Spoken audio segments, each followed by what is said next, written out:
कटक जिला नरसिंहपुर महाविद्यालय छात्र और अणछात्र गोष्ठी मध्य विवाद आज उग्र रूप धारण करथिबा देखिबाकु मिलिछि। आज गोटिए गोष्ठी अन्य एक गोष्ठी छात्री मानकु प्रथमे कमेंट मारथिले। एहाकु केंद्र करी उभय गोष्ठी मध्य पाटितुंड होइथिला। अलारा ग्रामर किछि अणछात्र विद्यालय बाहरे गाड़ी भंगारुजा करबा सहित माड़ मारिथिले। घटनास्थल रे पुलिस पहुंची अलारा ग्रामर जैनिक छात्र को उठाई नेबारु छात्र माने पुलिस गाड़ी भंगारुजा करबा सहित पुलिस ऊपर को ढेला माड़ करथिले।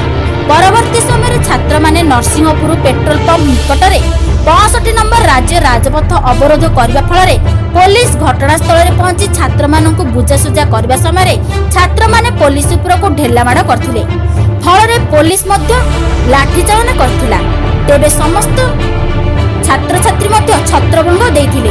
महाविद्यालय परिसर रे उत्तेजना को आखि आगर रखी 2 प्लाटून पुलिस फोर्स मुतयन कर दैछि। बारंबार एभली घटना महाविद्यालय रे घटुवा बेले एभली संपुक्त छात्रक ऊपर कौनसी कार्यानुष्ठान न नेउथिबारु दिनकु दिन महाविद्यालय अपराधी मानकर आड्डास्थळी पाल्टिछि। ए विषय महाविद्यालय अध्यक्ष अशोक महांती को पचारिबारु समस्त घटना को एड़ाई दैछन्ति। अन्यपटे खबर संग्रह पाई जाइतिबा गणमाध्यम प्रतिनिधि मान मध्य एथिरु बर्ती नाहांती। सेमानकठारु मोबाइल छड़ाई नेबा सहित माड़ मारिबारु 2 जण गुरुतर आहत मध्य अछंती। कटक नरसिंहपुररु संजय पटनायकଙ୍କ रिपोर्ट न्यूज 11 ओडिशा।